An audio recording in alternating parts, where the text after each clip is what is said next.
50 to 80% discount సరే, నాణ్యత ఉందా? Don't worry. ఏ ఫ్యాక్టరీలో అయితే మిగతా బ్రాండ్స్ మందులు తయారు చేయబడతాయో అదే ఫ్యాక్టరీలో మెడ్ప్లస్ బ్రాండ్స్ మందులు కూడా తయారు చేస్తారు. Best quality, best price, always MedPlus. మహారాష్ట్రలో లాగానే జార్ఖండ్ ఎన్నికలపై కూడా ఎగ్జిట్ పోల్స్ గందరగోళ ఫలితాలు ఇస్తున్నాయి. ఎవరు కూడా అన్ని ఎగ్జిట్ పోల్ సంస్థలు ఒకే రకంగా చెప్పడం లేదు. మరోసారి క్లోజ్ కంటెస్ట్ అని కొన్ని ఎగ్జిట్ పోల్స్ చెప్తుంటే దైనిక్ భాస్కర్ లాంటి ఎగ్జిట్ పోల్స్ పీపుల్స్ పల్స్ మహారాష్ట్రలో క్లియర్గా ఎన్డీఏకి ఎడ్జ్ ఇచ్చారు. ఇక జార్ఖండ్లో కూడా ఎన్డీఏకే క్లియర్ ఎడ్జ్ను పీపుల్స్ పల్స్ ఇస్తోంది.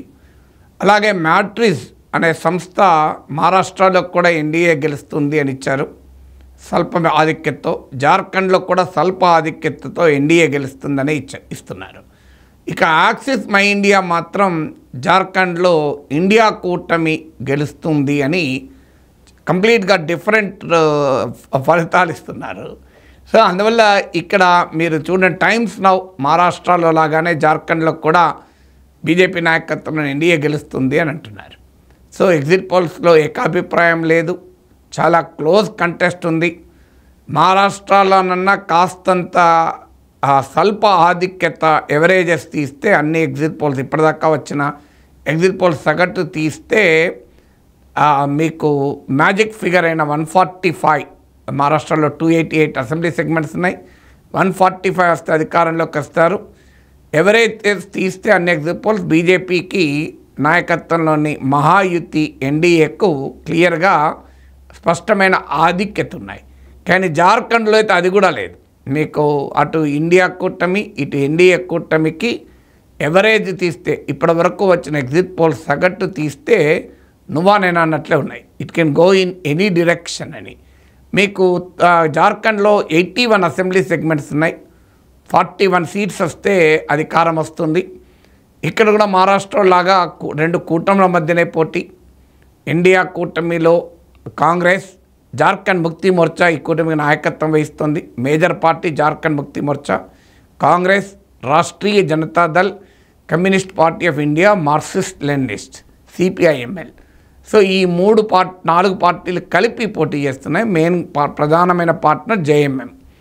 ఇక ఎన్డీఏలో బీజేపీ నాయకత్వంలో national democratic అలయన్స్లో BJP major partner, all Jharkhand students union AJSU, Janata Dal United, అలాగే లోక్ జనశక్తి పార్టీ. సో ఎందుకంటే జార్ఖండ్ బీహార్ నుంచి విడిపోయాయి కనుక బీహార్ పాలిటిక్స్ యొక్క షేడ్ మనకు కనబడుతుంది. ఇప్పుడు బీహార్లో కాంగ్రెస్, ఆర్జేడీ, సిపిఐఎంఎల్ మిత్రపక్షాలు. ఇక్కడ కూడా జార్ఖండ్లో కూడా ఈ 3 పార్టీలు జేఎంఎం నాయకత్వంలో కూటమిగా పోటీ చేస్తున్నాయి. అలాగే బీహార్లో బీజేపీ కూటమిలో బీజేపీ, జేడీయూ, ఎల్జేపీ ఉన్నాయి. ఇక్కడ కూడా జార్ఖండ్లో కూడా అదే కూటమి అదనంగా ఆడైంది ఆల్ జార్ఖండ్ స్టూడెంట్స్ యూనియన్. మీకు నార్త్ ఇండియాలోనే అత్యధిక ట్రైబల్ పాపులేషన్ ఉన్న స్టేట్ ఇది జార్ఖండ్. సో ఈ జార్ఖండ్లో అనేక రకాల ట్రైబ్స్ ఉన్నాయి. ఈ ట్రైబ్స్ కూడా ఏకోన్ముఖంగా లేరు. ఇప్పుడు ఈ వివిధ సర్వేల ప్రకారం సంతాల్ ట్రైబ్ ఇది ప్రధానమైన ట్రైబ్. ఈవెన్ ముఖ్యమంత్రి హేమంత్ సోరెన్, బీజేపీ నాయకుడు బాబులాల్ మరండి కూడా ఇదే తెగకు చెందినవారు. సో ఇక్కడ ఈ తెగకు చెందిన వారిలో క్లియర్గా హేమంత్ సోరెన్ ఫ్యాక్టరు ఇండియా కూటమికి కాస్త అనుకూలంగా ఉండేలా కనబడుతోంది. కానీ రెండవ అతిపెద్ద ఆదివాసీ తెగ ముండా. ఈ ఆదివాసీ తెగలో బీజేపీకి ఆధిక్యత ఉంది. ఇది కాకుండా ఓరన్ అని ఇలా వివిధ తెగలు అక్కడ 2 కూటముల మధ్య డివైడ్ అయి ఉన్నారు.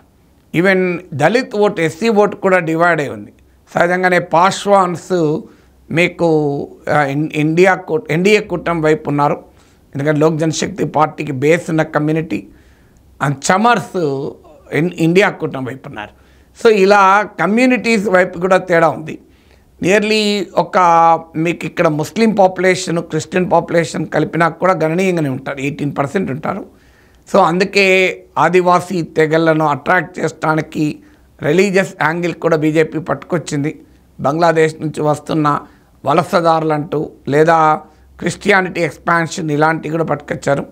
సో ఈ మైనారిటీ ఓటర్లు క్లియర్గా ఇండియా కూటమికి అనుకూలంగా ఉన్నారు. కానీ upper caste consolidation Brahmin, Baniya, Rajput ఓటర్లు ఉన్నారు. వీరు క్లియర్గా ఎన్డీఏ వైపు ఉన్నారు. సో అందువల్ల ఇలా ఈ బీసీ ఓటర్లలో కూడా డివిజన్ ఉంది. సో అందువల్ల ఈ కాంప్లెక్స్ సోషల్ వెబ్ ఉంది.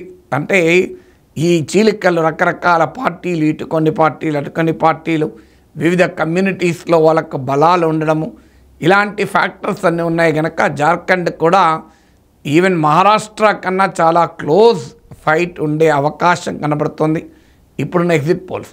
ఈ చిత్రం ఏంటంటే ఎగ్జిట్ పోల్స్ ప్రచురిస్తున్న మీడియా సంస్థలకు కూడా ఒక హెల్త్ వార్నింగ్ లాగా ఇస్తున్నాయి. Cigar smoking is injurious to health అన్నట్లు exit polls can often go wrong అని. అంటే ఎగ్జిట్ పోల్స్ పొరపాటు జరగవచ్చు. మ్యూచువల్ ఫండ్స్లో ఇస్తారు చూడండి, mutual funds are subject to market risk అని. సో అందువల్ల ఆ exit polls also subject to final result risk. అందువల్ల ఎగ్జిట్ పోల్స్ కూడా స్పష్టంగా ఉన్నప్పుడే అనుమానాస్పదం. హర్యానాలో స్పష్టంగా ఉన్నా కూడా రివర్స్ అయ్యాయి. అలాంటప్పుడు ఈవెన్ అమెరికాలో కూడా మీకు ఎగ్జిట్ పోల్స్కు ఊహించిన దానికి అంచనాలకు మించి ట్రంప్ చాలా స్పష్టంగా గెలిచారు. ఈవెన్ కమలా హారిస్ కొన్ని పోల్స్ ప్రకారం ఆధిక్యతలు ఉన్నారని కూడా అన్నారు.